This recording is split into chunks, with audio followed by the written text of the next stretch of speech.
Chapter 81 Mencari yang bermarga Jiang. Ketika Yevan melihat orang tua, orang muda, orang sakit, orang cacat, dan orang yang tidak berdaya, hatinya akan selalu merasa masam.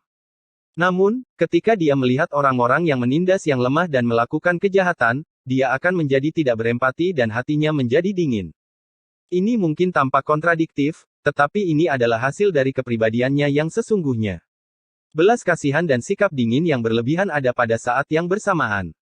Dia tidak tahu mana yang lebih dia sukai. Sebagai contoh, saat ini, dia benar-benar tanpa emosi dan tanpa rasa kasihan sedikit pun. Menginjak wajah tuan muda ketujuh, dia berkata dengan suara dingin, "Jika kamu tidak ingin menderita, jawablah pertanyaanku. Atau kalau tidak, kau akan mengerti konsekuensinya." Bajingan kecil. Bang! Yevan menendangnya pergi. Gigi tuan muda ketujuh rontok semua, pipinya yang putih dan lembut benar-benar bengkak, dan hidung serta mulutnya berdarah. Melihat kulit Anda yang lembut dan lembut, Anda seperti Kasim. Jika Anda tidak ingin berbicara, maka saya akan memenuhi keinginan Anda dan membuat Anda sesuai dengan nama Anda. Yevan sekali lagi mengeluarkan buku emas. Seperti seberkas cahaya pelangi, ia bersinar terang dalam kegelapan. Kamu, apa yang berani kamu lakukan? Tuan muda ketujuh dari klan Li sangat ketakutan. Aku ingin kamu menjadi seorang Kasim. Tidak, aku akan bicara, aku akan menceritakan semuanya. Wajah tuan muda ketujuh berubah bentuk karena ketakutan. Bagi seorang pria, ini lebih buruk daripada kematian. Hal yang tidak berguna. Yevan duduk di atas batu tidak jauh darinya dan diam-diam mendengarkan dia berbicara tentang masa lalu. Orang tua Ting Ting benar-benar dibunuh oleh para pembudidaya klan Li. Mereka membayar mahal untuk menukarnya dengan obat langka yang dapat menyebabkan binatang buas mengamuk. Tanpa ada yang menyadarinya, mereka menggunakannya pada orang tua Ting Ting. Pada akhirnya, ketika mereka pergi untuk mengumpulkan obat spiritual, mereka dicabik-cabik oleh burung-burung petir yang menakutkan. Tentu saja, ada juga beberapa kesepakatan kotor dan trik licik, yang membuat orang merasa marah. Yevan menghela nafas, apakah itu dunia fana atau dunia kultivator, tidak ada bedanya. Dimanapun ada orang, akan ada kebencian yang rumit. Bahkan para pembudidaya pun tidak kebal. Yevan mengeluarkan sebuah kotak kayu dari dadanya dan menendangnya. Dengan bantuan cahaya bulan dan bintang, dia perlahan-lahan membuka kotak kayu cendana yang agak berat ini. Di dalamnya terdapat sebuah batu berwarna kuning muda. Batu itu setebal ibu jari dan sepanjang buku jari. Meskipun sangat kecil, itu sangat berat. Yevan bisa merasakan kekuatan hidup yang kuat datang darinya. Menurut catatan kuno, selama era ketika ki langit dan bumi menyatu untuk melahirkan segala sesuatu, tanaman tumbuh subur, makhluk hidup menjadi kuat, dan obat-obatan roh tidak terbatas. Banyak sumber yang dihasilkan, berkilau seperti batu ambar, tetapi di dalamnya, sejumlah besar esensi kehidupan disegel. Yevan mengamatinya berulang kali di bawah sinar bulan dan menemukan bahwa sumber ini penuh dengan kotoran. Bagian yang jernih hanya menempati sepertiganya, yang membuatnya merasa sedikit menyesal. Ini bukanlah sumber yang murni. Namun demikian, ia merasa sangat puas. Ada esensi kehidupan yang sangat bersemangat di dalam batu yang menyerupai ambar ini, dan ada sesuatu yang tampak seperti kabut dan cahaya yang beredar di dalamnya. Barang bagus, saya ingin tahu seberapa besar hal ini dapat membantu saya memperluas lautan penderitaan. Itu milikku. Tidak jauh dari situ, tuan muda ketujuh dari klan Li mengerang dalam genangan darah. Dia mengertakkan gigi dan dipenuhi dengan kebencian dan kemarahan. Bukankah sumber ini ditemukan di sebuah gua kuno jauh di dalam pegunungan? Mungkinkah hanya ada yang satu ini dan tidak ada yang lain? Di bawah siksaan Yevan, tuan muda ketujuh dari klan Li menumpahkan segalanya tanpa menyembunyikan apapun. Di dalam gua kuno itu, ada seorang kultivator yang telah meninggal dunia saat bermeditasi. Sudah terlalu lama, dan bahkan kerangkanya telah lapuk, hanya menyisakan sepotong sumber ini. Sayang sekali, saya pikir saya bisa mendapatkan beberapa potong. Yevan merasa bahwa dia agak serakah. Saya sudah menceritakan semuanya, bisakah Anda membiarkan saya hidup?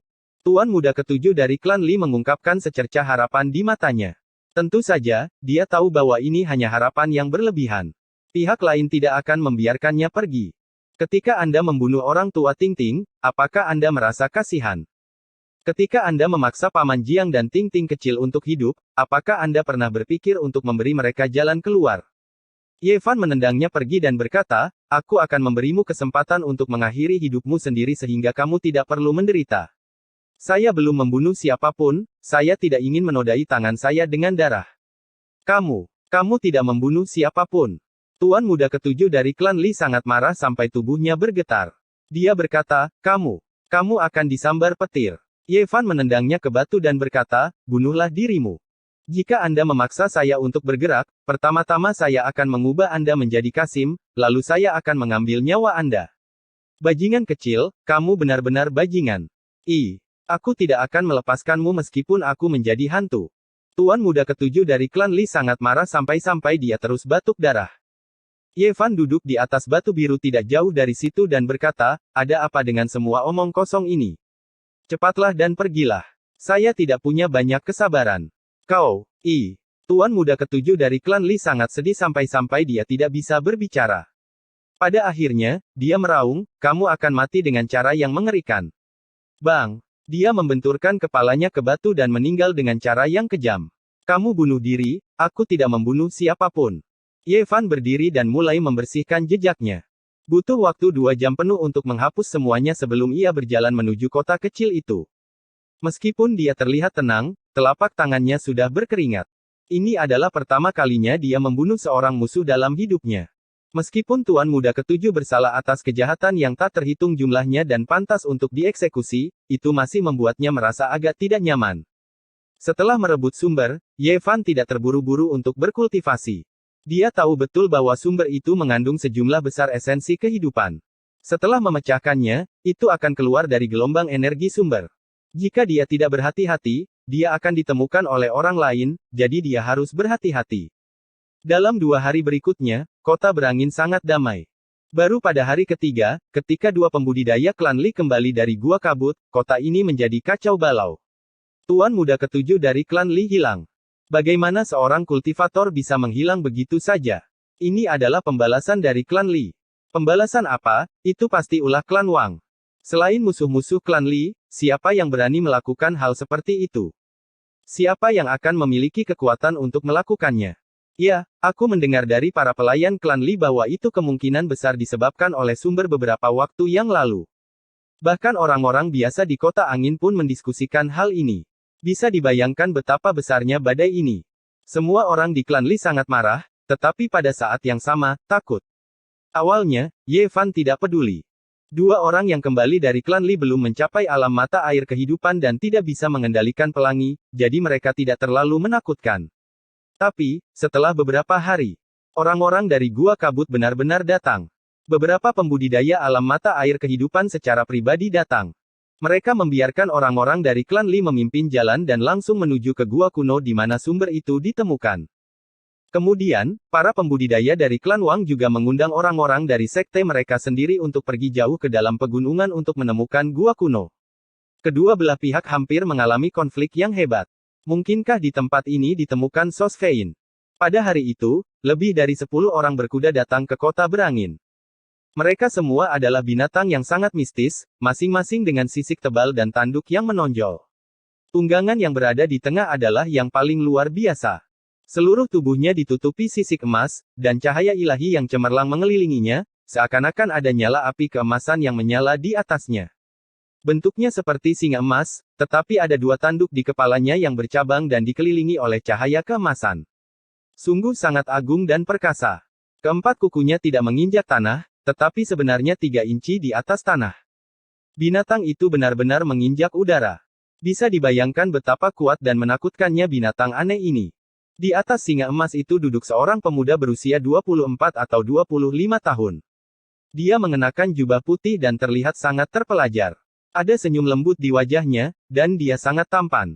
Matanya seperti air, samar-samar memancarkan cahaya ilahi. Dia bisa dikatakan setampan batu giok. Di kedua sisinya, ada 2 tunggangan lain yang berjalan berdampingan. Di sebelah kiri ada seekor binatang aneh berwarna hijau yang berbentuk seperti singa atau harimau. Bulu binatang hijau itu sangat panjang, sangat bersih, berkilau dan tembus pandang seperti batu giok. Kemegahan yang jernih berputar-putar, bersinar cemerlang. Sementara itu, di atas kepalanya terdapat sebuah tanduk giok yang secara tak terduga memancarkan cahaya ilahi 5 warna. Binatang aneh 5 warna ini juga menginjak udara dan tidak benar-benar menginjak tanah. Di atasnya duduk seorang pemuda berusia 16 atau 17 tahun. Dia mengenakan pakaian hijau dan memiliki semangat kepahlawanan yang kuat. Namun, ada sedikit rasa arogansi saat dia memandang segala sesuatu di kota dengan jijik. Di sisi lain, ada seekor binatang aneh yang berkilauan dengan cahaya perak. Binatang itu tampak seperti rusa dewa, dan seluruh tubuhnya diselimuti sisik perak. Selain itu, ada sebuah mata vertikal di tengah dahinya. Seluruh tubuhnya berkedip-kedip dengan cahaya yang murni dan suci. Ia menginjak udara dan tampaknya tidak tercemar oleh setitik debu pun. Selusin atau lebih binatang aneh di belakang ketiganya juga luar biasa. Mereka semua adalah binatang aneh yang sangat langka. Beberapa ditutupi dengan sisik padat, sementara yang lain benar-benar seperti batu giok. Mereka semua berkedip-kedip dengan cahaya. Orang-orang yang berada di atas tunggangan berkisar antara 20 sampai 40 tahun. Terlepas dari apakah mereka pria atau wanita, mereka semua membawa aura keras, dan niat bertempur yang kuat mengental di sekitar mereka. Di kejauhan, Ye Fan melihat semua ini dan hanya bisa menghirup udara dingin. Latar belakang seperti apa yang dimiliki orang-orang ini? Mereka jelas bukan orang biasa. Belum lagi 3 orang yang memimpin, hanya selusin penunggang kuda di belakang mereka tidak kalah dengan pasukan klan para leluhur dan tempat suci yang dia lihat di depan makam Kaisar Iblis. Niat bertempur yang kuat dan aura pembunuh mengalir ke arahnya. Bolehkah saya bertanya apakah ada keluarga bermarga Jiang di kota ini? Pada saat itu, seorang penunggang kuda diperintahkan untuk bertanya kepada orang-orang di kota. Jantung Ye Fan berdegup kencang. Mengapa mereka mencari orang bermarga Jiang? Chapter 82 Keluarga Jiang Bangsawan Kuno. Mengapa sekelompok ahli seperti itu datang ke kota kecil ini untuk mencari seseorang dengan nama keluarga Jiang? Ye Fan merasa sulit untuk tenang. Dia takut Paman Jiang dan Ting-Ting kecil akan terlibat. Kota Fresh Breeze belum pernah melihat begitu banyak binatang aneh sebelumnya. Selusin tunggangan itu berkelap-kelip dengan cahaya ilahi, menyebabkan orang-orang di jalan mundur ketakutan. Seorang ksatria parubaya berusia 30-an duduk di atas seekor binatang aneh yang ditutupi sisik hijau. Dia mencoba yang terbaik untuk menampilkan ekspresi ramah dan berkata, "Jangan takut, kami tidak memiliki niat buruk. Kami hanya ingin tahu apakah ada orang bermarga Jiang di kota ini." Meskipun dia mencoba yang terbaik untuk tampil tenang, orang-orang ini jelas merupakan ksatria berpengalaman yang telah mengalami pertempuran yang tak terhitung jumlahnya. Mereka telah ditempa oleh pedang dan darah, jadi mereka secara alami memancarkan aura pembunuh yang akan menyebabkan orang biasa gemetar ketakutan. Seorang petani tua menunjuk ke arah jalan sebelah barat. Bibirnya bergetar saat ia bergumam, "Jalan itu. Rumah yang paling besar. Ada di sana. Terima kasih." Orang-orang ini mengendarai hewan tunggangan mereka dan perlahan-lahan bergerak menuju jalan barat kota kecil itu. Tidak jauh dari situ, Ye Fan merasa lega. Jadi ada keluarga lain yang bermarga Jiang di kota ini. Dia dengan cepat bergegas menuju jalan timur dan segera kembali ke restoran kecil itu. "Paman Jiang. Nak, apa yang terjadi?" Pria tua itu keluar dari dapur. Ting-Ting kecil mencuci sepiring buah-buahan liar berwarna merah cerah dan dengan patuh membawanya. Mata hitamnya yang besar berkedip dan berkedip-kedip karena penasaran saat dia bertanya, "Kakak, ada apa?" Seperti ini. Ye Fan memberi tahu Paman Jiang apa yang baru saja dia lihat dan dengar, lalu bertanya, "Orang tua, apakah Anda pernah bertemu orang-orang ini sebelumnya?" Paman Jiang menggelengkan kepalanya dan berkata, "Saya telah hidup selama lebih dari 70 tahun dan tidak pernah meninggalkan kota kecil ini. Tidak mungkin bagi saya untuk mengenal orang-orang seperti itu. Begitu banyak binatang aneh, aku ingin melihat seperti apa mereka." Mata besar Ting-Ting kecil berbinar-binar saat ia berlari keluar dari restoran dan melihat ke ujung jalan dengan rasa ingin tahu. Melihat Ting-Ting kecil tidak ada di dekatnya, Ye Fan berbisik, "Mungkinkah ini terkait dengan orang tua Ting-Ting?" Mungkin tidak. Jejak kesedihan terpancar di mata pria tua itu saat dia berkata, "Mereka selalu berkultivasi di surga berkabut dan tidak pernah bepergian jauh. Semua teman mereka berasal dari sekte yang sama." Ye Fan dan lelaki tua itu buru-buru berjalan keluar, hanya untuk melihat selusin tunggangan bergegas dengan kecepatan tinggi. Tidak ada debu yang berterbangan, semua binatang buas itu berada 3 inci di atas tanah, menginjak udara. Mereka sangat galak. Ting-Ting kecil sedikit takut karena selain 3 orang di tengah, semua ksatria secara alami mengeluarkan niat membunuh yang kuat, dan niat pertempuran bawaan memenuhi udara. Ye Fan buru-buru menarik tangan Ting-Ting kecil dan kemudian mendukung Paman Jiang. Memang sulit bagi orang biasa untuk menahan tekanan semacam ini, dan mereka akan gemetar ketakutan jika harus menghadapinya dalam waktu yang lama. Selusin hewan buas itu berhenti di depan restoran kecil, menggelengkan kepala dan mengibas-ngibaskan ekornya. Sisik mereka berkedip-kedip, memancarkan semua jenis cahaya. Mereka sangat bersemangat, tetapi bahkan cahaya ilahi tidak dapat menyembunyikan aura pembunuh di tubuh mereka. Jelas sekali bahwa mereka semua pernah mengalami pertempuran berdarah dan bukan hewan peliharaan yang dipelihara di rumah kaca. Permisi, apakah ini keluarga Jiang? Pemuda tampan dan terpelajar yang berada di tengah bertanya. Pakaiannya lebih putih dari salju, dan matanya sejernih air, sesekali mengalir dengan sedikit cahaya ilahi. Dia duduk tegak di atas Golden Divine Hall, memancarkan temperamen dunia lain, sangat berbeda dari para ksatria yang dipenuhi dengan niat membunuh.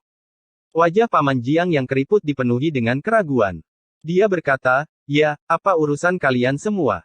Pria tua itu sudah berusia lebih dari 70 tahun. Wajahnya terukir oleh perjalanan waktu, dan ada banyak kerutan di wajahnya. Bahkan, matanya yang sudah tua, agak keruh.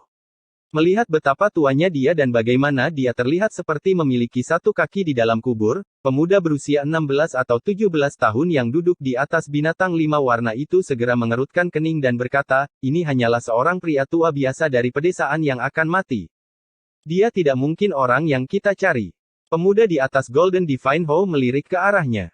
Pemuda di atas binatang 5 warna tampak memiliki beberapa keraguan dan berhenti berbicara. "Paman, apakah Anda selalu tinggal di kota berangin?" "Ya, saya hampir tidak pernah bepergian jauh," jawab pria tua itu dengan jujur. "Apakah nenek moyangmu tinggal di sini, atau apakah mereka pindah ke kota ini kemudian?" Pemuda di Golden Divine Hall terus bertanya. "Generasi ayah saya pindah ke sini, dan saya lahir di sini." "Apa yang kalian inginkan?" Paman Jiang penuh dengan kebingungan. "Paman, saya ingin mengajukan beberapa pertanyaan. Saya harap Anda bisa menjawabnya." "Saya tidak berani. Jika saya tahu, saya pasti akan menjawabnya." Paman Jiang hanyalah seorang pria tua biasa. Dia kagum dengan para pembudidaya yang datang dengan binatang buas yang aneh. Ting-ting kecil sedikit gugup. Dia menggenggam tangan Yevan dengan erat dan bersandar padanya dan orang tua itu. Dia memandang binatang buas dan penunggangnya dengan rasa takut dan penasaran. "Maafkan saya. Saya ingin bertanya, apakah ayah Anda masih hidup?" tanya pria berjubah putih itu dengan gugup. Paman Jiang bingung pada awalnya, tetapi dia menjawab, "Dia meninggal lebih dari 50 tahun yang lalu." "Apa?" Pria berjubah putih itu tertegun. Wajahnya yang seperti batu giok menunjukkan sedikit keterkejutan, dan dia menghela napas. "Saya sudah mengatakan bahwa ini hanyalah seorang pria tua biasa." Pemuda di atas binatang 5 warna menunjukkan ekspresi tidak sabar, seolah-olah dia ingin pergi sesegera mungkin. "Diam." Pria berjubah putih itu berbalik dan memelototinya. Dia kemudian berbalik dan terus bertanya, "Pak tua, maafkan saya. Apakah ayahmu bernama Jiang Ze?" "Kamu? Bagaimana kamu bisa tahu?" Paman Jiang menunjukkan ekspresi terkejut. Gadis muda yang duduk di atas rusa dewa menunjukkan ekspresi terkejut dan berkata, "Sepertinya kita benar-benar menemukannya. Ia memiliki bentuk tubuh yang ramping, dan kulitnya seputih batu giok. Dia sangat cantik, dan ada sedikit arogansi di antara kedua alisnya, memberikan kesan bahwa dia tidak terjangkau." Pemuda di binatang 5 warna mengerutkan kening dan berkata, "Bagaimana mungkin orang tua biasa dari pedesaan memiliki darah keluarga Jiang kita? Jika dia benar-benar keturunan kakek buyut Jiang Ze, bagaimana mungkin dia tidak tahu metode kultivasi? Dia pasti memiliki nama yang sama." "Pak tua, bisakah Anda ceritakan secara detail?" Sikap pemuda berjubah putih itu masih sangat lembut. Dia pergi untuk mendukung Paman Jiang dan berkata, "Bisakah kita masuk dan berbicara secara detail?" Semua pengendara berdiri berjaga di luar. Pria berjubah putih itu mendukung Paman Jiang dan berjalan kembali ke restoran kecil. Pemuda sombong dan gadis muda yang sangat cantik itu juga mengikutinya. Yevan melihat bahwa pihak lain tidak memiliki niat buruk. Dia menarik ting-ting kecil ke samping dan tidak mengatakan apa-apa. "Apakah ada tahi lalat merah di lengan kiri kakek buyut Jiang Ze?" "Ada 5. Bagaimana kamu bisa tahu hal ini?" Paman Jiang menunjukkan ekspresi terkejut. "Tidak, tidak." Paman Jiang melihat bahwa pihak lain benar-benar membungkuk padanya dan buru-buru menarik pria berjubah putih itu. Pria berjubah putih itu berbalik dan berkata kepada 2 orang di belakangnya, "Mengapa kalian berdua tidak menyapanya?" "Salam, Paman Besar." Gadis muda yang cantik itu membungkuk dan melirik Yevan dan ting-ting kecil pada saat yang bersamaan.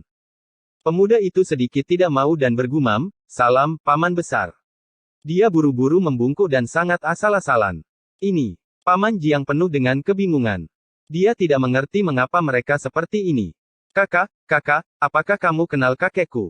Ting-Ting kecil juga sangat bingung. Bulu matanya yang panjang terus berkedip, dan matanya yang cerdas penuh dengan kebingungan. Melihat dia begitu polos dan imut, pria berjubah putih itu dengan penuh kasih sayang mengusap kepalanya dan berkata, kita berasal dari keluarga yang sama. Keluarga apa? Ting-Ting kecil mengedipkan matanya yang besar dengan rasa ingin tahu.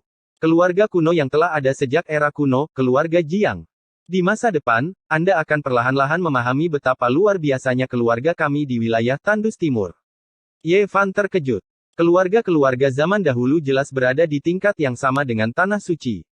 Status mereka di wilayah Tandus Timur tidak terjangkau. Menurut pengetahuan Ye Fan, nama keluarga Jiang dan Ji adalah nama keluarga paling kuno di Tiongkok. Menurut catatan sejarah, nama keluarga Jiang adalah keturunan Kaisar Yan. Mereka mendapatkan nama keluarga mereka dari tempat kelahiran Kaisar Yan. Jiang Sui dari kediaman Senong. Ye Fan terkejut. Dia tidak menyangka nama keluarga Jiang begitu luar biasa bahkan di sisi lain galaksi. Guru tua Jiang Ze sangat berbakat saat itu. Namanya telah menyebar jauh dan luas pada usia yang begitu muda. Di kemudian hari, namanya mengguncang seluruh wilayah Tandus Timur. Dengan hentakan kakinya, dia bisa menggerakkan awan ke segala arah. Aku tidak menyangka. Pria berjubah putih itu tampak sangat emosional. Dia sudah tahu bahwa kehidupan orang tua itu tidak terlalu baik. Dia tidak menyangka bahwa garis keturunan seorang ahli yang kuat akan jatuh ke keadaan seperti itu. Gadis di sampingnya juga bingung. Bukankah Tuan Tua Jiang Ze mengajari Anda metode kultivasi saat itu? Kultivasi apa? Paman Jiang bingung dengan kata-kata mereka dan berkata dalam hati, aku tidak tahu apa yang kamu bicarakan. Nama keluarga saya bukan Jiang. Ting-Ting adalah satu-satunya cucu perempuan Paman Jiang, Ye Fan menjelaskan dengan tergesa-gesa. Cabang pemimpin keluarga berhutang banyak pada Tuan Tua Jiang Ze, tetapi masa lalu pada akhirnya akan terungkap. Saya ingin membawa Anda dan Ting-Ting kembali ke keluarga Jiang. Orang tua itu tampak linglung. Meskipun dia tidak mengerti semuanya, dia mengerti intinya. Dia tidak bisa menerimanya. Gadis di sampingnya melihat bahwa Ting kecil sangat imut dan tersenyum. Ting-Ting, apakah kamu punya keinginan? Big Sister dapat membantu Anda mewujudkannya dengan segera. Saya tidak memiliki keinginan khusus. Saya hanya ingin bersama kakek dan kakak. Apakah Anda memiliki keinginan lain? Ting-Ting kecil memiringkan kepalanya dan berpikir dengan serius. Suaranya sangat lembut. Saya ingin bisa makan sepuasnya setiap hari dan tidak ada yang menggertak saya dan kakek. Mendengar hal ini, gadis itu terkejut. Ekspresi pria berjubah putih itu berubah. Dia bertanya dengan suara yang dalam, apakah Anda biasanya diganggu? Ya, sebelum kakak datang, orang-orang jahat datang untuk menggertak kami setiap hari. Kata-kata polos Ting-Ting kecil membuat ekspresi semua orang berubah. Pak Tua, saya lupa bertanya. Bagaimana dengan orang tua Ting-Ting? Paman Jiang menunjukkan ekspresi sedih. Saya memiliki seorang putra di tahun-tahun terakhir saya, tetapi pada akhirnya, saya harus melepasnya. Bagaimana ini bisa terjadi? Mata gadis itu membelalak. Saya tidak tahu apakah mereka dibunuh oleh seseorang atau apakah mereka benar-benar meninggal karena kecelakaan. Di samping, mata Ting-Ting kecil memerah saat mendengar ini. Tolong jelaskan. Pada saat ini, mata pria berjubah putih itu bersinar dengan kemegahan ilahi. Orang tua itu hanya mengucapkan beberapa patah kata, dan pria berpakaian putih itu segera berdiri dan berkata, gua kabur, tidak pernah mendengarnya. Kami akan melakukan perjalanan ke sana sebentar lagi. Jika ada yang berani menghentikan kami, saya tidak keberatan membuat sekte ini lenyap. Gadis cantik di sampingnya juga mencibir.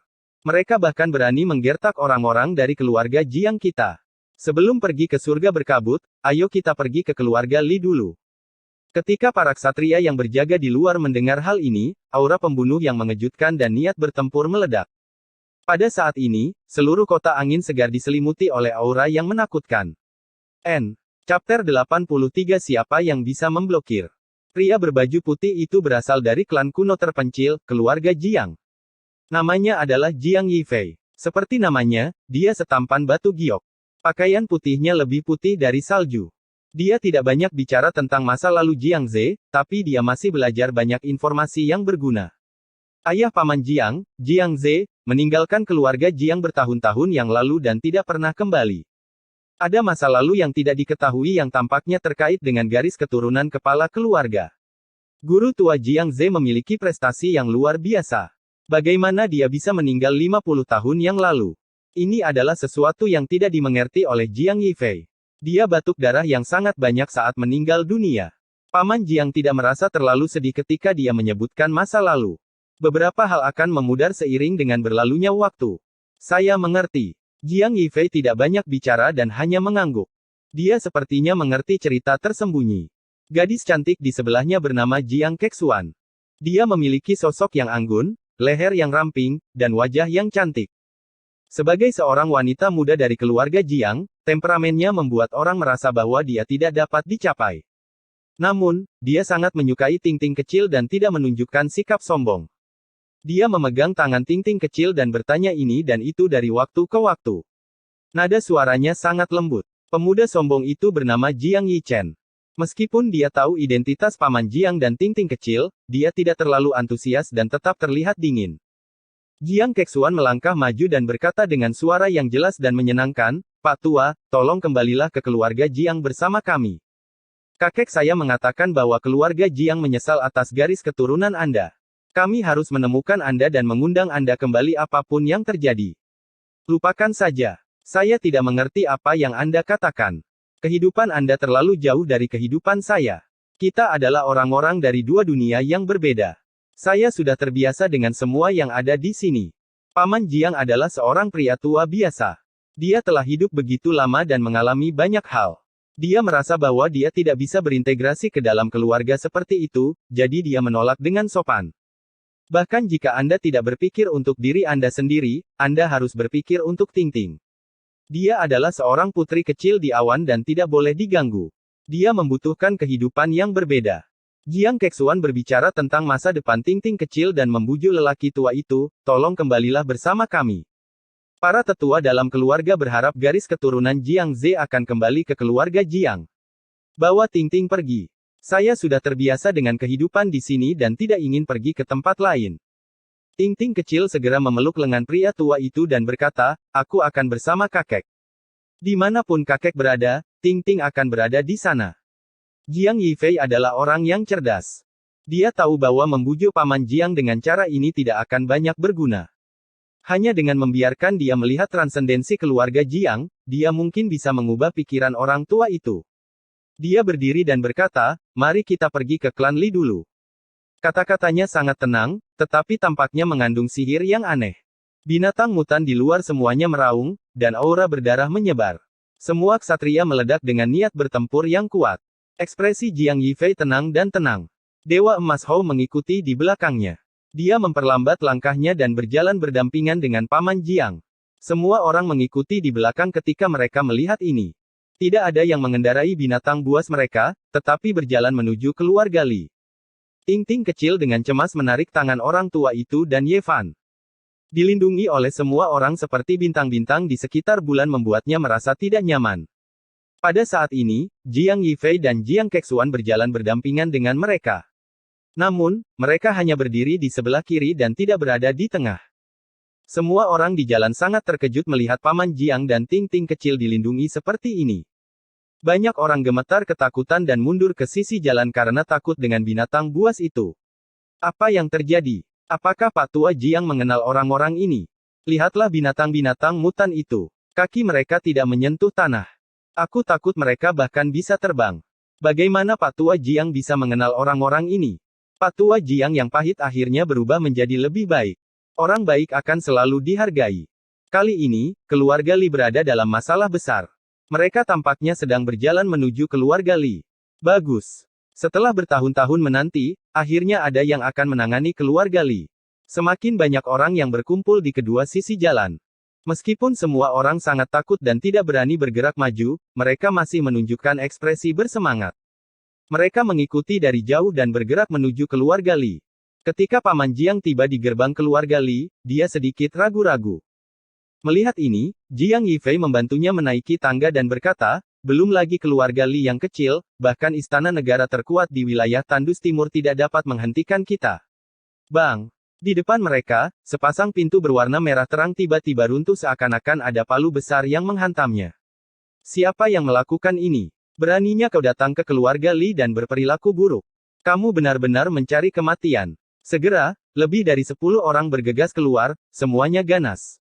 Namun, ketika mereka melihat lebih dari 10 binatang buas, mereka langsung terpana. Mereka menelan semua kutukan dan keluh. Raut ganas di wajah mereka menghilang, dan mereka menjadi takut dan gelisah saat mereka dengan cepat berlari kembali. Lihatlah wajah-wajah pengecut kalian. Apa yang kalian takutkan? Ada pembudidaya di keluarga Li kita. Setelah seorang pelayan menerima laporan tersebut, dia keluar sambil mengumpat dan berkata, "Sialan, siapa yang memakan nyali macan tutul dan berani membuat masalah di keluarga Li? Tidakkah mereka tahu bahwa banyak master surgawi untuk sementara tinggal di sini? Orang jahat." Begitu pelayan itu keluar, Little Ting Ting segera mundur beberapa langkah. Jelas sekali bahwa dia sedikit takut pada orang ini. Kamu. Setelah pelayan itu keluar, dia juga takut. Golden Divine Hoe, binatang mutan 5 warna, rusa ilahi dengan mata vertikal, dia belum pernah melihat atau mendengar hal-hal seperti itu. Dia langsung tertegun. Ini orang jahat. Ya, dia membawa orang untuk merampok restoran kami dan memukuli kakek hingga muntah darah. Hal semacam ini dikatakan oleh Ting Ting kecil dengan kata-kata kekanak-kanakan seperti itu, membuat orang merasa semakin marah. Jiang Yifei melambaikan tangannya, dan dengan segera, seorang ksatria maju dan memaksa menuju ke arah pramugara itu. Kamu, apa yang ingin kamu lakukan? Ini adalah keluarga Li, dan ada beberapa ahli surga di dalamnya. Kamu tidak diperbolehkan berperilaku kejam. Dia berteriak dengan keras dan terus mundur. Jangan bergerak di sini, agar tidak menakut-nakuti anak itu. Jiang Yifei sangat teliti dan takut adegan berdarah akan membuat Ting Ting kecil takut. Ya. Ksatria berbaju baja mencengkeram kerah baju sang pelayan dan melemparkannya keluar. Ada kilatan cahaya hijau, dan ksatria lainnya menunggangi seekor binatang buas ke udara, membawa pelayan itu keluar kota dalam sekejap mata. Astaga, itu bisa terbang. Ini benar-benar bisa terbang di langit. Binatang itu benar-benar bisa berlari di langit, sungguh sulit dipercaya. Di kejauhan, rakyat jelata di sekelilingnya, semuanya menunjukkan ekspresi keterkejutan. Mulut mereka terbuka lebar, dan wajah mereka penuh keheranan. Mulut Ting Ting kecil juga membentuk huruf O. Dia berjingkat-jingkat dan melihat ke langit yang jauh. Ting Ting kecil hendak mengangguk tanpa sadar, tetapi dia dengan cepat memikirkan sesuatu dan memeluk lengan pria tua itu dengan erat. Dia menggelengkan kepalanya dan berkata, "Aku ingin bersama kakek." Jiang Kexuan tidak menyangka Ting Ting kecil akan mengetahui niatnya, jadi dia tidak terus menggoda dan membujuknya. Tidak lama kemudian, bayangan hijau muncul di langit. Ksatria yang pergi bergegas kembali ke binatang anehnya dan mendarat. Seikat rambut melilit tangannya, dan ada bercak darah di atasnya. Di samping, Ye Fan sangat terkejut. Ksatria keluarga Jiang tampaknya sangat kuat, dan kekuatan mereka sulit diperkirakan. Dia bisa merasakan kekuatan pertempuran yang melonjak dari mereka. Kerumunan orang terus berjalan ke dalam, dan rakyat jelata di sekitarnya mengikuti di belakang. Mereka ingin melihat penjahat keluarga Li diurus dengan mata kepala sendiri. Siapa yang masuk ke keluarga Li saya dan menyebabkan masalah? Pada saat itu, beberapa pria parubaya dan beberapa pria tua yang mengenakan sutra dan satin keluar. Wajah mereka dipenuhi dengan kemarahan. "Pak Tua Jiang, ini kamu." Jelas sekali bahwa mereka tidak memahami situasinya. Ketika mereka melihat Paman Jiang di halaman, mereka langsung berteriak, "Siapa yang mengizinkanmu masuk? Keluar." Guru kedua, kecilkan suaramu. Apa yang ada di belakang Anda? Seorang pelayan mengingatkannya dengan suara pelan. Saat itulah pelayan itu melihat binatang-binatang aneh di luar gerbang. Dia segera panik dan mundur ketakutan. Dia berkata, "Cepatlah dan minta tuan-tuan abadi itu untuk keluar." Wajah cantik Jiang Kexuan menunjukkan ekspresi dingin. Dia berkata, "Sebuah keluarga kecil dengan hanya beberapa orang yang tahu sedikit tentang kultivasi berani menggertak yang lemah dan memangsa penduduk desa. Mereka benar-benar tidak tahu arti kematian." Dengan lembut ia melambaikan tangannya, dan semua orang terbang seperti daun yang berguguran. Mereka menabrak dinding dan jatuh ke tanah, tidak bisa bangun lagi. Mereka semua adalah tokoh-tokoh penting keluarga Li, dan mereka berteriak kesakitan. Dengan kilatan cahaya, dua sosok bergegas keluar dan datang ke halaman depan. Mereka adalah dua orang dari keluarga Li yang tahu cara berkultivasi. Ketika mereka melihat situasi di depan mereka, ekspresi mereka berubah. "Teman, siapa kamu? Apa yang telah kami lakukan untuk menyinggung perasaanmu?" Mengapa Anda masuk ke dalam keluarga Li kami dan menyakiti orang-orang kami? Kedua orang itu berusia sekitar 27 atau 28 tahun. Mereka terkejut dan marah, tetapi mereka tidak berani bertindak. Kamu tidak pantas tahu. Jiang Kexuan mencibir. Jiang Yifei dengan tenang bertanya, apakah kamu membunuh orang tua Tingting? Siapa yang Anda katakan memfitnah kami? Seorang ksatria keluar dengan tatapan setajam pisau. Dia muncul di depan mereka seperti seberkas cahaya dan menamparkan kedua orang itu. Dua cetakan telapak tangan berdarah muncul di wajah dua orang dari keluarga Li, dan mereka langsung membengkak. Mereka terkejut dan marah pada saat yang bersamaan. Mereka menutupi wajah mereka dan mundur sambil berkata, teman, kamu tidak boleh pergi terlalu jauh. Kami adalah murid Gua Kabut. Beberapa guru abadi sedang mengawasi rumah kami. Master abadi, sungguh sombong. Kita akan pergi ke Gua Kabut. Biarkan para guru abadi yang Anda bicarakan memimpin jalan. N. Chapter 84 Kekuatan. Sungguh sombong sekali Anda. Kedua pembudidaya dari keluarga Li memiliki ekspresi jelek di wajah mereka. Kamu ingin memulai perang antar sekte. Perang antar sekte. Apakah Anda memenuhi syarat? Saya khawatir Anda tidak memenuhi syarat sama sekali. Suara ksatria lapis baja itu dingin. Bagus. Bagus. Bagus. Anda punya nyali, tapi saya tidak tahu apakah Anda bisa keluar dari negeri Yan. Kedua pembudidaya dari keluarga Li memiliki ekspresi suram, kilatan dingin di mata mereka. Mereka berpikir cepat, siap untuk memancing kemarahan para tetua dari surga berkabut. Apa kau pikir kau bisa menahan kami di negeri Yan hanya dengan dirimu? Ksatria itu mencibir dan berkata, dengan sampah seperti kalian, bahkan jika ada 80.000 orang, itu tidak akan cukup. Kamu. Para pembudidaya dari keluarga Li merasa terhina, tetapi pada saat yang sama, mereka terkejut. Mereka merasa bahwa pihak lain tampaknya memiliki latar belakang yang hebat, jika tidak, bagaimana mungkin dia berani berbicara dengan sombong. Tapi mereka tidak punya jalan keluar. Mereka harus mengikat keluarga Li dan Misty Paradise bersama-sama agar memiliki kesempatan untuk menghancurkan pihak lain. Mereka mengertakkan gigi, karena Anda tidak peduli dengan Misty Paradise, saya akan melaporkan kebenaran.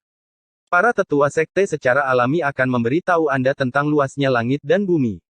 Kamu tidak pantas mendapatkannya. Ksatria itu hanya mengambil satu langkah ke depan. Dia bahkan tidak bergerak, tapi dua orang dari keluarga Li terbang seperti orang-orangan sawah, menghantam dinding dengan keras. Tulang-tulang mereka retak, dan darah mengalir dari mulut, hidung, dan telinga mereka. Kamu. Sebagian besar tulang di tubuh mereka patah, dan mereka menempel di dinding seperti lumpur, dengan mata penuh ketakutan. Di bawah sinyal Jiang Yifei, ksatria itu tidak membunuh mereka. Dia masih memiliki pertanyaan untuk keduanya. Apakah kamu membunuh orang tua Tingting? Nada suara Jiang Yifei masih sangat tenang, tetapi ketika sampai di telinga kedua orang dari keluarga Li, itu seperti guntur. Pria kalem berbaju putih di hadapan mereka membuat mereka merasa seperti harus melihat ke atas gunung. Kami berkata, siapa yang begitu sombong sampai-sampai tidak peduli dengan Misty Paradise? Pada saat ini, seorang pria parubaya melangkah ke halaman depan. Ketika dia melihat lusinan binatang aneh, ekspresinya berubah, apa yang kamu inginkan? Mengapa kalian menghancurkan murid-murid dari Misty Paradise? Hanya untuk menyingkirkan kejahatan. Seorang ksatria melangkah maju dan menghalangi jalannya. Ksatria itu menjawab dengan acuh tak acuh, saya tidak tahu apakah Misty Paradise itu jahat atau tidak, tetapi keduanya adalah penjahat yang telah mengambil nyawa. Ini hanya sisi cerita Anda. Bagaimana Anda bisa bertindak semena-mena sebelum masalah ini diselidiki dengan jelas? Selain itu, dia adalah murid Gua Kabut saya. Jika dia melakukan kesalahan, tentu saja terserah pada kita untuk menanganinya. Bukan tergantung pada kalian orang luar. Ekspresi Jiang Yifei tenang, tapi nadanya agak dingin. Mereka telah melakukan kejahatan selama bertahun-tahun, dan saya belum pernah melihat Gua Kabut Anda menghukum mereka. Sekarang, mereka ingin membebaskan diri dari kejahatan mereka dan mencoba melindungi mereka. Sepertinya aku benar-benar perlu mengunjungi Gua Kabut dan menuntut penjelasan. Sungguh nada yang sombong. Untuk apa kau mengambil Gua Langit berkabut milikku? Kamu harus membayar harga untuk kata-katamu. Pria parubaya itu menatap dingin pada orang di depannya. Jiang Yifei mencibir dan berkata, apakah Gua Kabut sangat kuat? Sayang sekali saya belum pernah mendengarnya. Saya harus pergi dan melihatnya nanti. Beraninya kamu bersikap sombong. Pria parubaya itu berkata dengan dingin, Gua Kabut adalah salah satu dari 6 sekte di Tanah Yan. Jika Anda bersikeras membuat masalah, perang antar sekte tidak bisa dihindari. Jiang Yifei menggelengkan kepalanya dan berkata, padang gurun timur sangat luas dan tak terbatas. Sulit untuk menghitung berapa banyak negara yang ada di sana. Kerajaan Yan hanyalah sebuah tempat kecil. Saya belum pernah mendengar tentang sekte apapun di sini. Sombong sekali. Saya ingin melihat seberapa kuat Anda. Pria parubaya itu mengendarai pelangi dan melesat ke udara. Dia membuka mulutnya dan mengeluarkan perisai ungu emas dan tombak merah darah. Raungan binatang buas terdengar, dan seorang ksatria yang mengendarai binatang aneh melesat ke langit seperti kilatan cahaya hijau. Ah! Pembudidaya parubaya dari Misty Paradise mengeluarkan jeritan mengental darah di tempat. Perisai ungu emas itu langsung terpotong menjadi dua, dan tombak merah darah juga patah menjadi dua. Dada dan perutnya hampir sepenuhnya terbelah, dan dia jatuh di tempat, darah mengucur deras. Jika itu adalah orang biasa, dia pasti sudah mati sekarang. Fisik seorang kultivator sangat kuat. Dia dengan cepat menghentikan pendarahan dan menstabilkan lukanya. Wajahnya sangat pucat saat dia mundur ke samping. Pada saat ini, Immortal Master yang mendengar keributan itu tidak bisa tidak berjalan keluar dari halaman belakang. Siapa kamu? Salah satu tetua mengerutkan kening. Dia telah mendengar kata-kata orang-orang di halaman depan barusan. Orang-orang ini sama sekali tidak menganggap Gua Kabut dengan serius, yang membuatnya sangat marah dan tidak nyaman. Tolong tunjukkan jalan dan pimpin kami ke Gua Kabut. Wajah cantik Jiang Kexuan memiliki jejak cibiran. Dia berkata, tolong. Orang-orang dari Gua Kabut mengubah ekspresi mereka. Salah satu dari mereka berkata, masih sangat muda, namun begitu sombong. Bukankah gurumu mengajarkanmu untuk menghormati gurumu? Jiang Kexuan berkata dengan dingin, murid-murid yang Anda ajarkan membahayakan kehidupan orang-orang, menggertak para janda dan yatim piatu, dan memaksa orang-orang berusia 70-an ke dalam sebuah sudut. Apa hakmu untuk berbicara tentang para guru? Kamu tidak memiliki kualifikasi itu. Bukti apa yang Anda miliki? Mereka sudah mengakuinya. Tetua di tengah mengerutkan kening dan berkata, mari kita tidak membicarakan apakah mereka disiksa olehmu. Bahkan jika mereka benar-benar melakukan sesuatu yang jahat, itu bukan giliran Anda untuk berurusan dengan mereka. Gua Kabut saya memiliki aturannya sendiri untuk menangani mereka. Berurusan dengan mereka sendiri. Selama lebih dari 2 tahun, para korban belum meninggal dengan tenang. Para pembunuh masih berkeliaran dan terus menganiaya para janda dan yatim piatu. Apakah ini aturan sekte Anda? Jiang Kexuan bersimpati pada Ting-Ting kecil. Pada titik ini, wajahnya yang cantik tertutup oleh embun beku. Dia berkata, sampai sekarang, Anda masih memikirkan cara untuk membebaskan dan melindungi mereka. Kamu benar-benar layak menjadi tuan mereka. Burung-burung dari bulu berkumpul bersama. Kamu. Tetua yang memimpin segera mengangkat alisnya, tapi dia tidak berani bergerak di tempat karena formasi lawan terlalu menakutkan. Hanya Golden Divine Hoe saja yang membuatnya sangat ketakutan. Pada saat ini, Jiang Yifei berkata, turunkan mereka semua. Beberapa ksatria mendengarnya dan melangkah maju pada saat yang bersamaan. Sang penatua berteriak, ayo pergi. Dia adalah orang pertama yang terbang ke langit, mengendarai pelangi untuk melarikan diri. Dia sudah bisa melihat bahwa orang-orang ini memiliki latar belakang yang hebat dan bukan orang yang bisa mereka hadapi. Yang lainnya juga bergegas ke segala arah, melesat ke angkasa satu demi satu. Binatang-binatang buas meraung dan langit berguncang. Beberapa binatang buas yang membawa para ksatria bergegas ke arah yang berbeda dan langsung menyusul. Ah! Teriakan terdengar satu demi satu. Kemudian, para ksatria dengan cepat berbalik dan menangkap semua orang seperti menyeret anjing mati. Semua orang, termasuk sesepuh, mengalami luka parah di tubuh mereka. Jiang Yifei menunjuk 2 orang ksatria dan meminta mereka untuk tetap tinggal untuk menghadapi keluarga Li. Pada saat yang sama, dia memperingatkan mereka untuk tidak membunuh orang yang tidak bersalah dan hanya membunuh beberapa pemimpin yang jahat. Ayo pergi ke Gua Kabut. Jiang Yifei secara pribadi membantu Paman Jiang naik ke Golden Divine Hoe dan berkuda bersamanya. Jiang Kexuan menggendong Little Ting-Ting ke Divine Hoe dan duduk di depannya. Sementara itu, Ye Fan berkuda dengan ksatria lain dan melayang ke langit. Tidak perlu pergi ke Gua Kabut. Kedua bajingan itu sudah mati, dan kebencian besar telah terbalaskan. Ketika Paman Jiang mengetahui bahwa putranya terbunuh, dia tidak bisa menahan air mata. Di sisi lain, Ting-Ting kecil juga mulai menangis. Pergi, kita harus pergi. Anggota keluarga Jiang kita bukanlah orang yang bisa dibunuh hanya karena mereka menginginkannya. Ekspresi Jiang Yifei tenang, tapi kata-katanya sangat kuat. Ye Fan menghela nafas dalam hati. Jalannya masih panjang. Dibandingkan dengan raksasa seperti klan para leluhur, dia benar-benar terlalu kecil. Orang-orang di kota kecil itu tercengang. Setelah sekian lama, mereka pun bersorak-sorai. Tumor ganas di kota itu akhirnya diangkat. Dalam menghadapi hidup dan mati, beberapa tawanan gua kabut tidak punya pilihan selain mengalah dan memimpin. Lebih dari selusin binatang aneh mengendarai awan dan berlari di langit, membuat suara gemuruh seolah-olah ribuan kuda berlari kencang dan seolah-olah tsunami bergelombang di langit. Pada saat ini, Ye Fan merasa ada seseorang yang mengintipnya. Ketika dia berbalik, dia menemukan bahwa itu adalah pemuda sombong, Jiang Yichen. Melihat dia menatapnya, Jiang Yichen memalingkan muka dan mencibir. Hati Ye Fan tiba-tiba tergerak. Mengapa dia bertindak seperti ini? Mungkinkah dia menemukan sesuatu? Tak lama kemudian, kerumunan orang itu tiba di gua kabut. Di depan mereka, tampak puncak hijau dan lembah hijau. Kabutnya berkabut, dan cahayanya samar-samar terlihat. Memang sesuai dengan namanya. Siapa yang berani masuk ke tempat penting sekte kami? Sebuah teriakan keras terdengar dari arah depan. Dor, dor, dor. Para tawanan yang tertangkap semuanya dilempar keluar.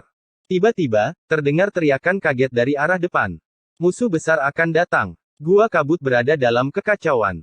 Biasa saja, biar aku yang memecahkannya. Pada saat ini, pemuda sombong, Jiang Yichen, tiba-tiba bergerak. Labu emas ungu terbang keluar dari tubuhnya. Itu bersinar dengan cahaya ungu dan dengan cepat membesar di langit. Seperti ikan paus yang menyedot air, ia menyedot semua kabut ke dalam mulut labu. Dalam sekejap mata, kekuatan pola Taoisme ditekan. Kemudian, labu emas ungu bergerak maju seperti gunung kecil, mengalir dengan kabut ungu yang berkabut. Tiba-tiba, terdengar seruan keras. Banyak sosok terbang terbalik dan tersedot ke dalam labu emas ungu. Ye Fan terkejut. Dia tidak menyangka labu emas ungu begitu kuat. Itu dengan mudah menghancurkan pola Taoisme yang melindungi gunung di gua kabut dan menyedot banyak pembudidaya. Itu benar-benar sedikit menakutkan. Warisan klan para leluhur terlalu kuat. Ini hanya seorang pemuda berusia 16 atau 17 tahun, tapi dia telah memberikan harta yang begitu mengerikan.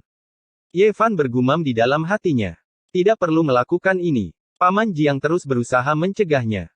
Jiang Yifei menggelengkan kepalanya dan berkata, orang tua Ting-Ting tidak melakukan kejahatan, tetapi mereka dianiaya. Mereka ingin penjelasan. Keluarga Jiang kami tidak pernah takut akan masalah. Bang! Pada saat ini, gelombang yang kuat mengguncang ke segala arah di gua kabut.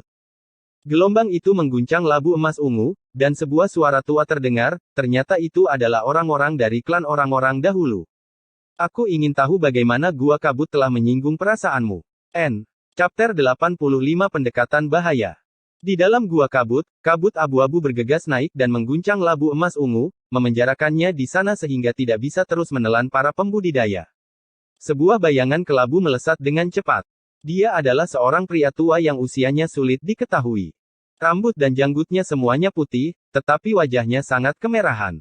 Dia berkata, semuanya, harap tenang. Dia langsung mendorong labu emas ungu itu. Jiang Yichen mendengus dingin dan menyimpan hartanya. Siapa kamu? Jiang Yifei bertanya. Akulah penguasa gua kabut. Tidak heran Anda memiliki kekuatan seperti itu untuk bisa menekan labu emas ungu. Jiang Yifei mengangguk dan berkata, tapi saya khawatir masih akan sulit bagi Anda untuk menghentikan kami. Ya, saya mengerti. Pemimpin Mist Wonderland mengakuinya dengan tenang.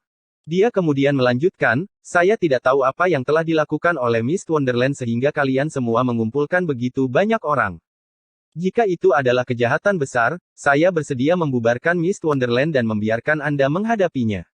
Pria tua berbaju abu-abu itu sangat jujur. Bahkan, dia terpaksa melakukannya. Jika dia benar-benar melawan klan kuno terpencil, gua kabut akan segera dihancurkan. Keduanya sama sekali tidak berada di level yang sama. Begitu mereka menjadi musuh, tidak ada ketegangan. Melihat Anda begitu terbuka dan terbuka, saya tidak ingin membuat keributan. Jiang Yifei baru berusia 24 atau 25 tahun. Orang tua itu tidak merasa tidak sopan untuk berbicara dengan Master Gua Kabut dengan nada seperti itu. Semuanya karena kekuatan. Tuan muda itu bijaksana. Tolong beritahu saya mengapa Anda berada di sini untuk mencela saya. 2 tahun yang lalu, apakah seorang murid bermarga Jiang meninggal di Gua Kabut?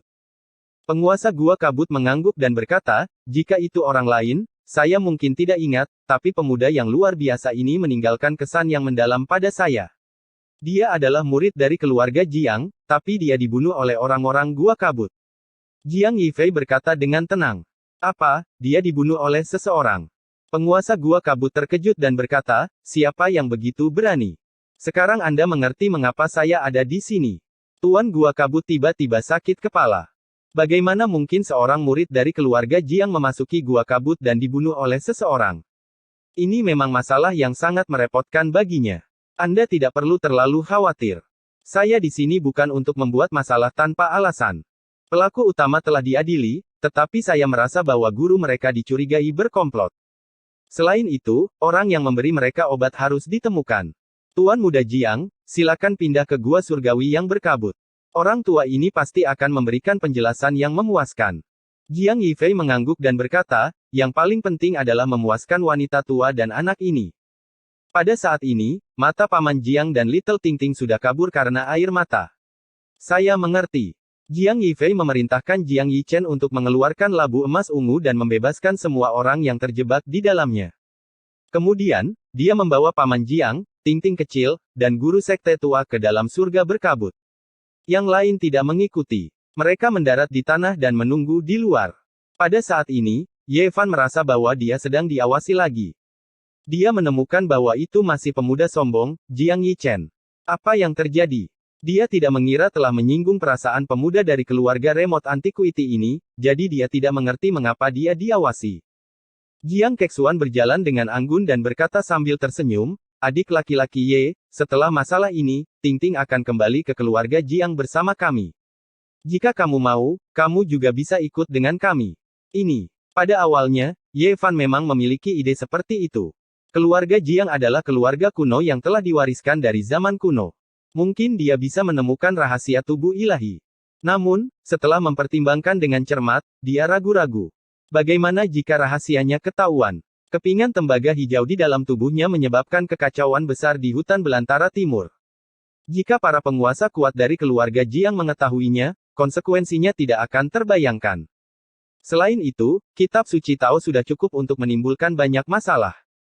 Begitu bocor, dia akan berada dalam situasi yang mengkhawatirkan. Ada apa? Anda masih tidak mau? Jiang Kexuan agak terkejut. Banyak orang Siulian yang mencoba yang terbaik untuk masuk ke dalam keluarga Jiang tetapi gagal. Dia mengundang seorang pemuda seperti ini, tetapi dia masih merenung dan ragu-ragu. Ye Fan menolak dan berkata, terima kasih atas kebaikan Anda, Nona Jiang. Saya menghargainya dari lubuk hati saya yang paling dalam. Tapi aku terbiasa malas. Aku takut aku akan membuat kesalahan setelah memasuki keluarga Jiang.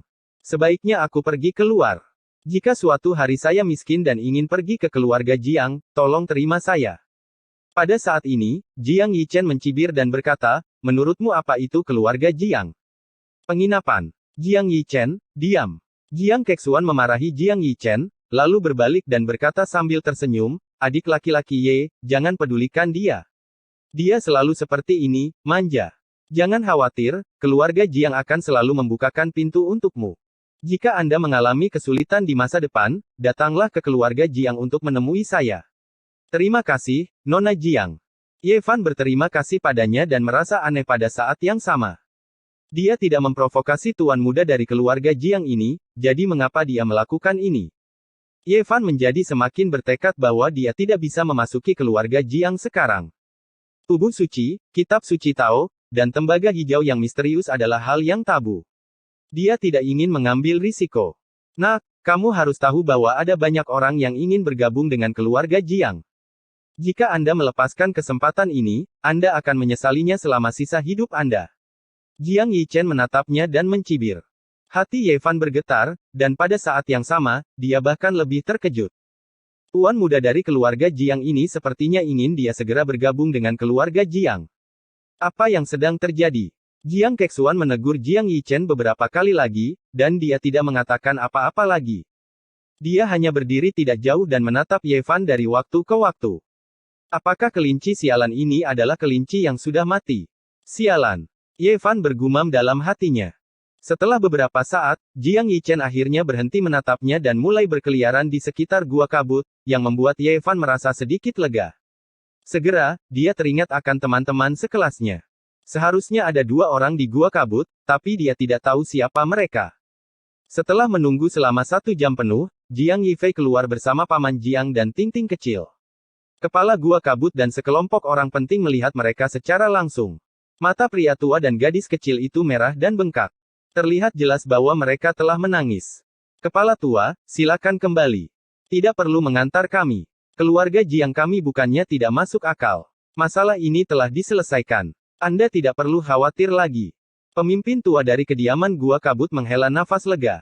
Jika tidak, siapapun akan gemetar ketakutan saat menghadapi raksasa seperti keluarga Jiang. Di wilayah Tandus Timur, tidak banyak kekuatan besar yang berani bersaing dengan mereka. Orang-orang di gua kabut menyaksikan mereka pergi sampai mereka menghilang, dan kemudian mereka kembali ke sekte. Kakak, ikutlah dengan kami. Ting-Ting kecil mendongak dan memohon. Ye Fan menggaruk hidung kecilnya dan berkata, kakak tidak bisa membantu banyak lagi.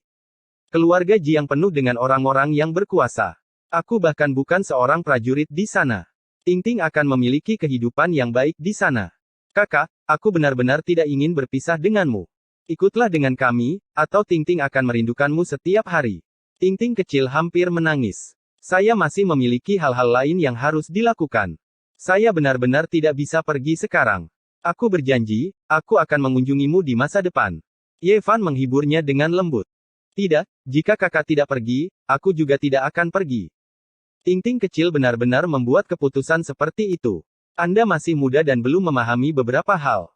Anda akan mengerti ketika Anda tumbuh dewasa. Pergilah ke keluarga Jiang dengan bahagia. Jangan bermain-main di sana. Belajarlah kultivasi dari mereka. Mungkin aku akan membutuhkan bantuan Ting-Ting di masa depan. Paman Jiang juga tidak bisa mengerti. Dia benar-benar berharap Ye Fan akan pergi bersama mereka, tetapi pada akhirnya, dia tidak bisa memaksanya.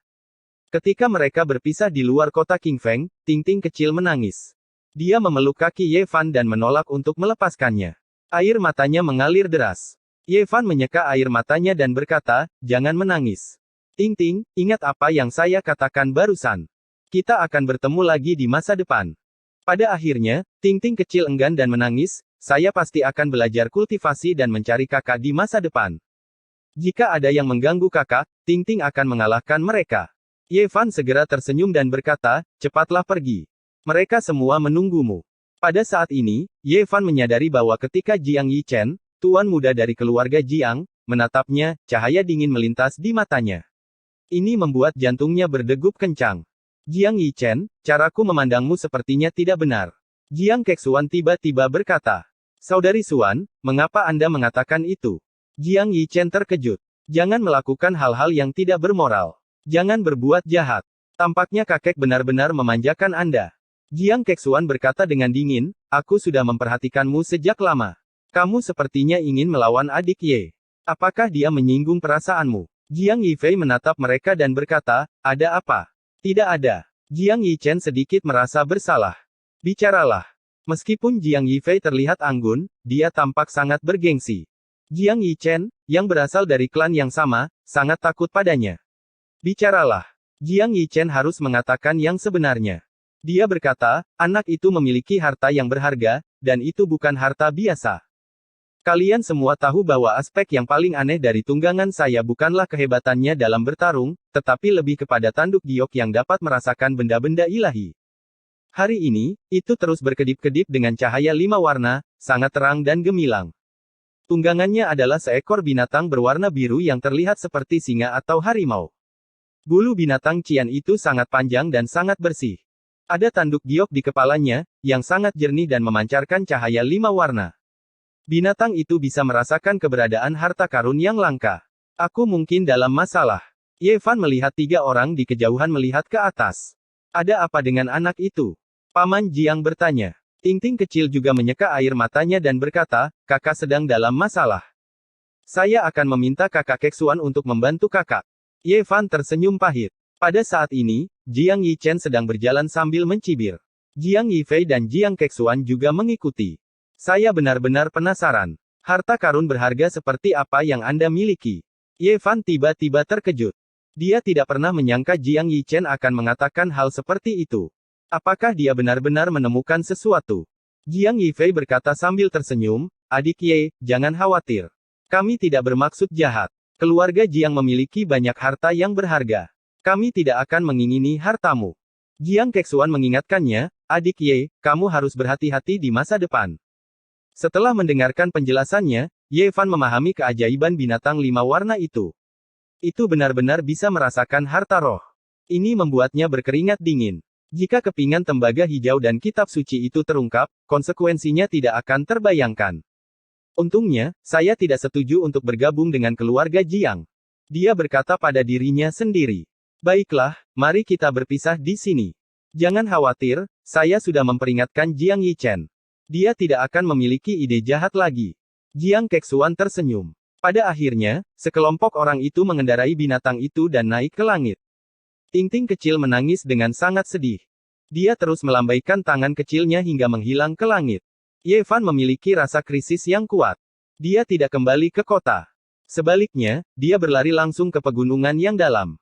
Dia merasa bahwa dia harus meninggalkan tempat ini sesegera mungkin.